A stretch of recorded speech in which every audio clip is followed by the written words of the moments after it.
How did life begin? Where did the stars come from? How did the universe form? These are questions that have been asked by people across time, cultures, and continents. Trying to find the answers is the reason why humans explore outer space. Hello, and welcome to a special teen edition of CU Science Update. I'm your host, Simon Felenstein. Today we'll be looking at the changing field of space exploration and how scientists and students at CU are looking to space for answers about where we come from.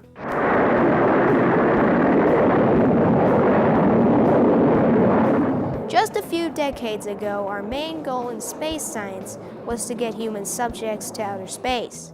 Today, we have started to shift to a new era of sending instruments, robotics, and unmanned spacecrafts instead of humans. But let's start by taking a look at a turning point for space exploration, the Cold War. Just after World War II, a fierce rivalry between the United States and the Soviet Union unfolded in an unusual arena, outer space. During the Cold War, Soviet Russia was our main competition for progress in space technology. This became a huge driving force in our desire to send people out of the Earth's atmosphere. The battle over space exploration between the US and Russia came to be known as the space race. For the United States, space exploration took off in the 1950s and advanced very quickly. In 1957, Americans were unpleasantly surprised when Russia launched the world's first man-made satellite, Sputnik, into Earth's orbit. The US countered this the following year by launching its own satellite, Explorer 1. Soon afterwards, President Eisenhower created the National Aeronautics and Space Administration, better known as NASA. The purpose of NASA was to improve our space technology and help us beat the Russians in the space race. Since NASA was created as a federal agency devoted entirely to space exploration, it has achieved great feats in space travel and knowledge. The climax of the space race happened in 1969 with the Apollo 11 mission to the moon. The world was changed forever when Neil Armstrong took man's first steps on the lunar soil and uttered his famous quote, "It's one small step for man, one giant leap for mankind." Now the Cold War is over, and our main goal is no longer to beat Russia in putting people into space. But NASA continued to send humans into space and orbit for decades after the space race. We go for main engine start. We have main engine start and the ignition and liftoff. Liftoff of STS-7 and America's first woman astronaut. And the shuttle has pulled the tower. The Space Shuttle program became the main focus for NASA in the late 70s and 80s. In 1983, Sally Ride became the first American woman in space as a crew member on the Challenger shuttle. Although a person hasn't been to the moon since 1972, NASA sent American astronauts into space regularly for decades. That all ended in 2011, when the Space Shuttle Atlantis landed from its final flight. Nose gear touchdown.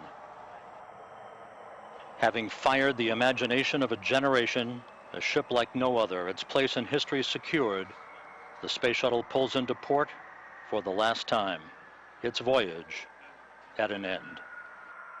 For the first time in half a century, NASA doesn't currently have a vehicle that is capable of launching a human out of the Earth's atmosphere. Part of the reason for this is the extreme cost of putting humans into space. Besides that, it can be dangerous and requires lots of resources to sustain human life. But just because NASA isn't sending humans into space, this doesn't mean that we can't continue to explore the mysteries of outer space using unmanned spacecrafts. Our goal now is to cooperate with other countries to further understand the origins of our universe.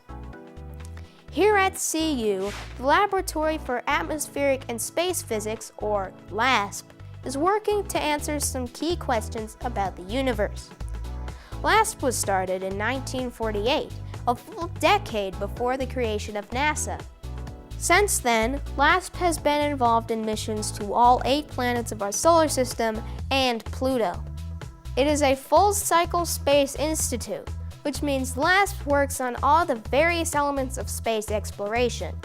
Therefore, the laboratory does work in engineering, missions operations, data gathering, and space sciences, including solar science, atmospheric science, planetary physics, and space physics. The Institute has been involved in many famous missions to outer space. LASP helped with NASA's Voyager 1 and 2, which are the first spacecrafts in NASA's Mariner series to explore the outer solar system. For these missions, LASP provided an instrument that gathered important information about the surface composition of Jupiter, Saturn, Uranus, and Neptune. The laboratory is also the mission lead for NASA's Mars Atmospheric and Volatile Evolution, or MAVEN, mission to Mars. Set for 2013, this mission will study Mars's upper atmosphere. Hopefully, this will help us to understand Mars's history and its habitability. The Institute focuses a lot of its work on dust and light properties and how they work in space. LASP's various programs and centers work to test space properties and processes. One of LASP's important centers is the Colorado Center for Lunar Dust and Atmospheric Studies. The Colorado Center for Lunar Dust and Atmospheric Studies investigates how dust and light affects our experiments and scientific exploration of space. The Colorado Center for Dust and Atmospheric Studies is an important part of LASP. The center works to shine light on how atmospheric particles impact the human exploration. CCLDAS studies lunar dust and laboratory experiments. The dust that they study is bigger than 100 nanometers, which means it is visible to the human eye. Dust is kind of a relative term. It's from tiny, tiny pieces, and you also get these larger pieces that you wouldn't think of as dust, which are frequently conglomerates of these smaller pieces of dust. And by studying this dust, we can get a better idea of actually the origins of our solar system. This research helps us understand how charged dust particles can create an atmosphere around the moon. This improves our scientific exercises in space. The center has one of the only 2 dust accelerators around the world. The dust accelerator provides data to help us understand how dust acts in the space environment. On the moon, UV rays from the sun's charged dust particles can levitate them from the moon's surface. The accelerator uses high voltage to charge dust and create an environment like you find in space here on Earth. The environment and the dust in the accelerator can be controlled and manipulated, which provides data that can help tell us about how dust acts in space. This research is used to calibrate instruments used for space exploration, and this can help us understand how planets are made from dust collisions. This may also help us explain ideas about the origins of the universe, like the nebular hypothesis and the Big Bang theory. Roger, P-22, landmark ID, LEM.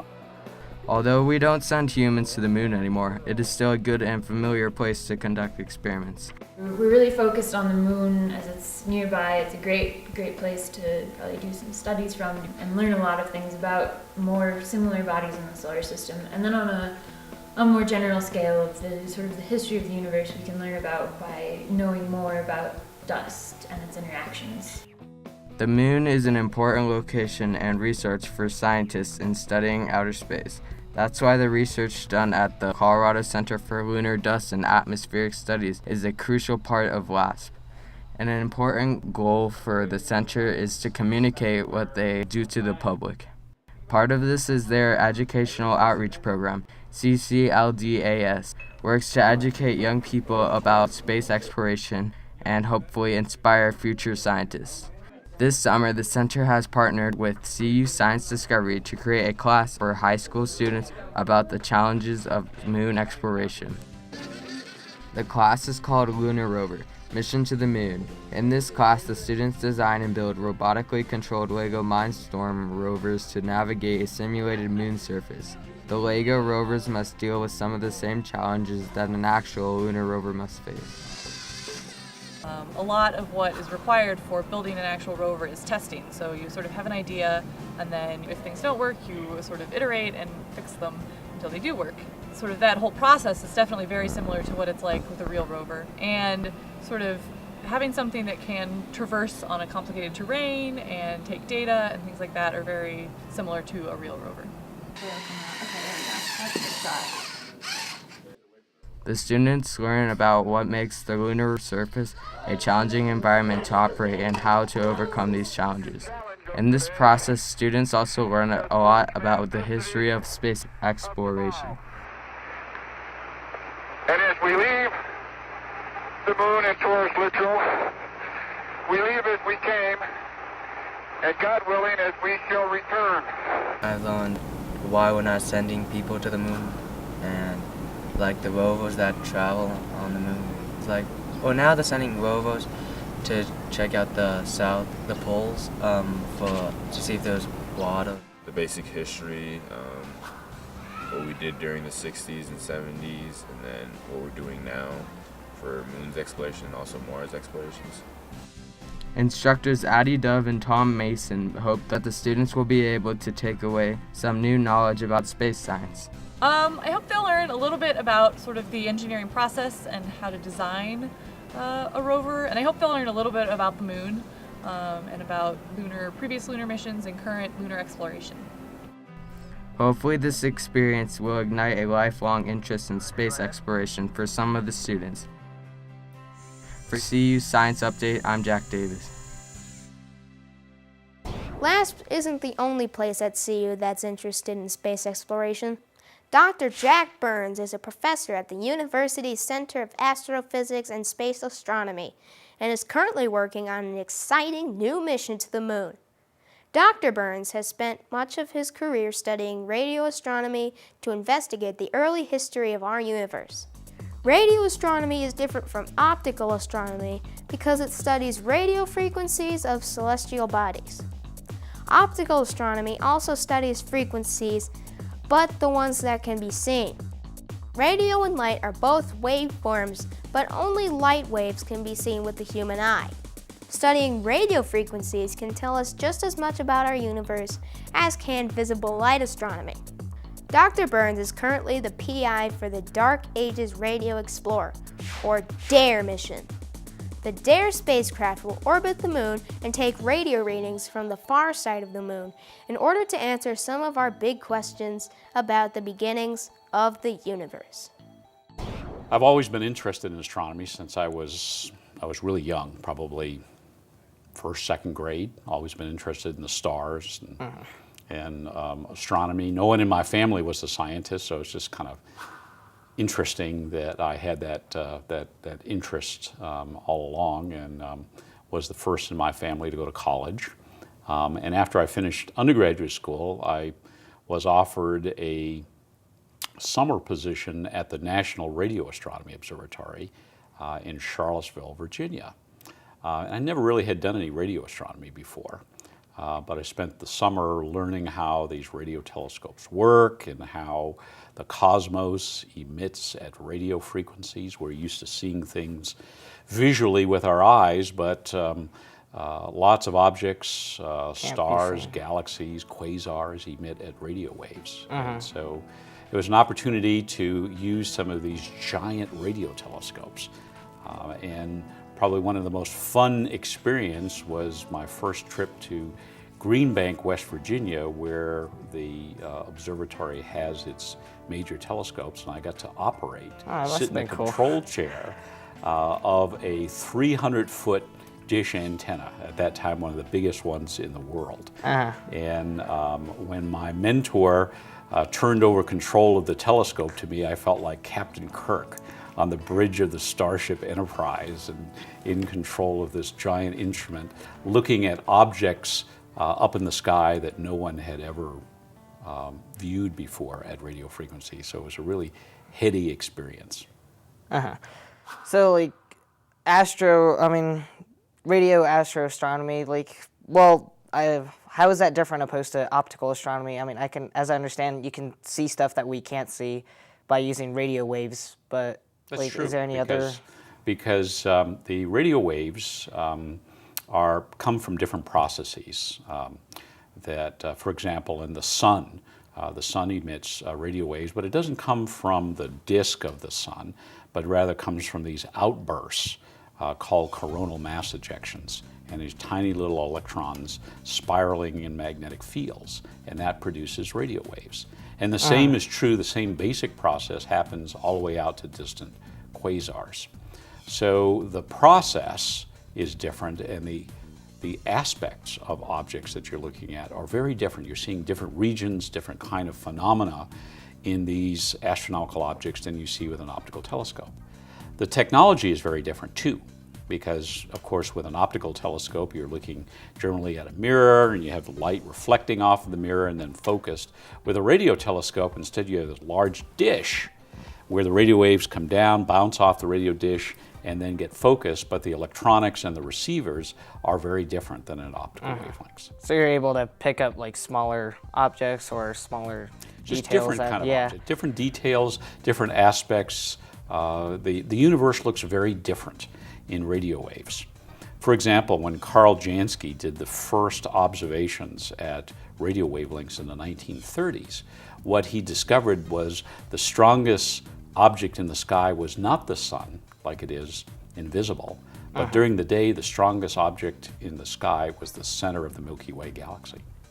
Cool. So if you were observing the sky at radio frequencies, if your eyes operate at radio frequencies, the sun would just be a number of other bright objects, but the brightest would be the center of the Milky Way.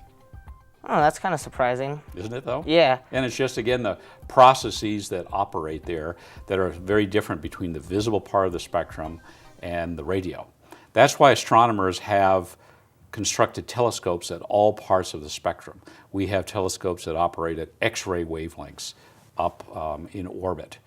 We have telescopes that operate in the gamma ray part, in the infrared, in the radio, different parts of the radio spectrum. So each one of those parts of the electromagnetic spectrum offer new and different and interesting information about objects. So you're working on a mission called the DARE mission. Yes. Right? So can you tell us more about the DARE mission and what you're trying to accomplish through the DARE mission? Sure. I run a NASA-funded center called Lunar here at the University of Colorado in Boulder. And Lunar stands for Lunar University Network for Astrophysics Research. And what we're doing is we're studying how to use the moon and its unique properties, particularly the far side of the moon, to observe the cosmos. Because the far side of the moon is the only truly radio quiet place in the universe. Sorry, not in the universe, but in our solar system. So you don't get interference Yeah, from that's Earth. right. So you don't get interference from radio emissions from the Earth. And also the ionosphere of the Earth prevents some of the lower frequency radiation from passing through to telescopes on the ground. I see. So the DARE mission, DARE stands for the Dark Ages Radio Explorer. And we are proposing to place that in orbit of the moon and to take data only when the spacecraft is over the far side of the moon where it's radio quiet. So you don't get interference from any other objects from Earth, and that since you're working with radio frequencies, you get a little quiet zone that you can work on without any... That's right. Yeah. That's right. And as it turns out, the very early universe, actually before the first stars and galaxies form, emit at these very low radio frequencies below 100 megahertz, which is below the end of the FM band in the radio that we use on the ground. So it's at these very low frequencies the universe emits from the neutral hydrogen that existed before the first stars and galaxies formed. So what we're doing with the DARE mission is to probe the first billion years of existence of the universe. Cool. So from radio waves, you can gather information from how the universe forms, and That's right. Cool. That's right. We can learn. We can go more deeply back into the early universe than the Hubble Space Telescope or the planned James Webb Space Telescope, because we can see a part of the universe that doesn't light up at optical or infrared or X-ray or any of the other wavelengths. This radio telescope is the only way to probe these dark ages of the universe. It's called the dark ages because that's before the first stars and galaxies formed. I see. So, like, specifically throughout this mission, you're hoping to find, like, what are you hoping to find specifically? Yeah, we're hoping to learn about the seeds that generated the first stars and galaxies. So the universe formed about 14.7 billion years ago out of this Big Bang. And coming out of the Big Bang were a number of high energy processes that resulted in forming dark matter and the seeds of these galaxies and the structure that we see in the universe today. And so what we're trying to do is to learn how those seeds grew into the trees that we have today, namely the stars and galaxies. So probing that bridge between the Big Bang and the beautifully structured universe that we can see today with the Hubble Space Telescope, for example. So we're looking at that in between. So there's lots of theories and models and simulations that have been run, but there's no data right now that exists in this. So they're trying to gather evidence and see. That's right. So, like, it will help us understand, like, where our universe comes from and how it sort of grew into what it is today. Yeah, right? it'll help us to understand where the structure, at least, in the universe came from and the very high energy processes that arose. We're really opening up a new wavelength band at low radio frequencies to observe the universe. It's never been done before. And so, inevitably, my experience, at least, in turning on several other large telescopes, is there's going to be some surprises that we didn't anticipate. And those surprises may turn out to be the most interesting part of the mission. Yeah, it's always the surprises. So, like, tell us more about the mechanics of the mission. Like, how is the spaceship gonna go around the moon and either set or not set? Yeah. Like orbit around it? Well, let me tell you about some of what our thoughts are right now, because we've been working also recently. This mission, by the way, is joint with the Ball Aerospace Company here in Boulder, the University of Colorado, the Jet Propulsion Laboratory in California, and also we've been working with Lockheed Martin down in Denver.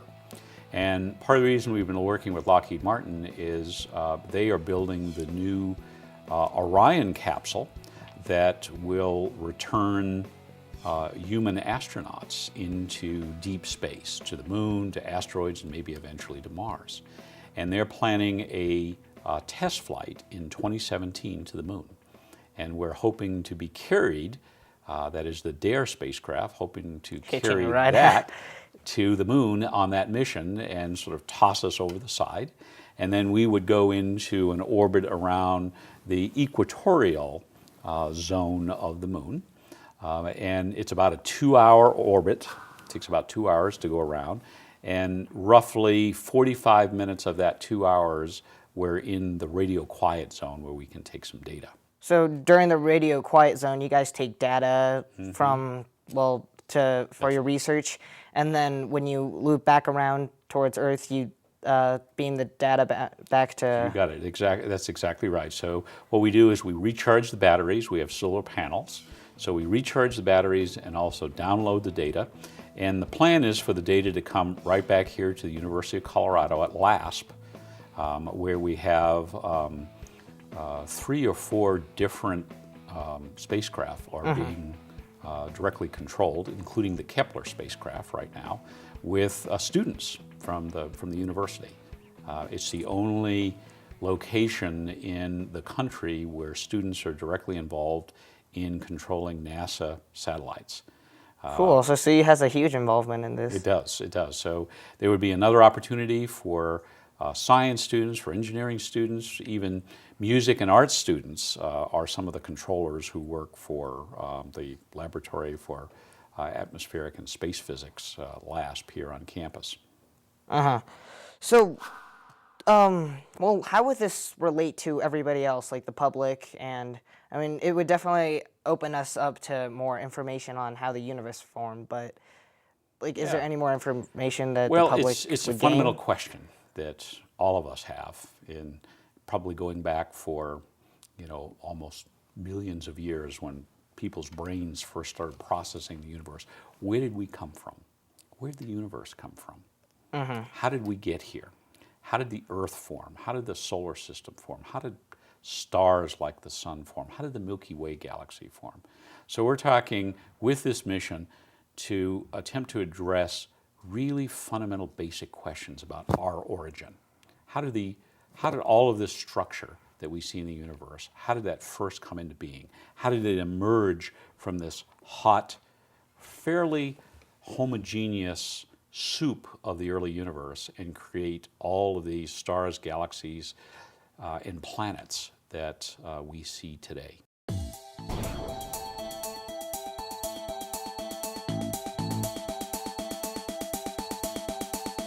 Space exploration has helped us begin to answer the big questions about how life and the universe began, but there's still a lot to learn. As our exploration efforts evolve, the future of what we can learn about the mysteries of space is boundless. Thanks for watching our special teen edition of CU Science Update. See you next time!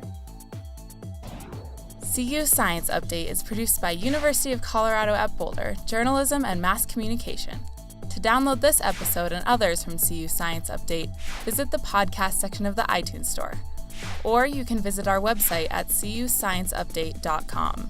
Finally, don't forget to like us on our Facebook page, where we post the latest in science happening in Boulder and beyond.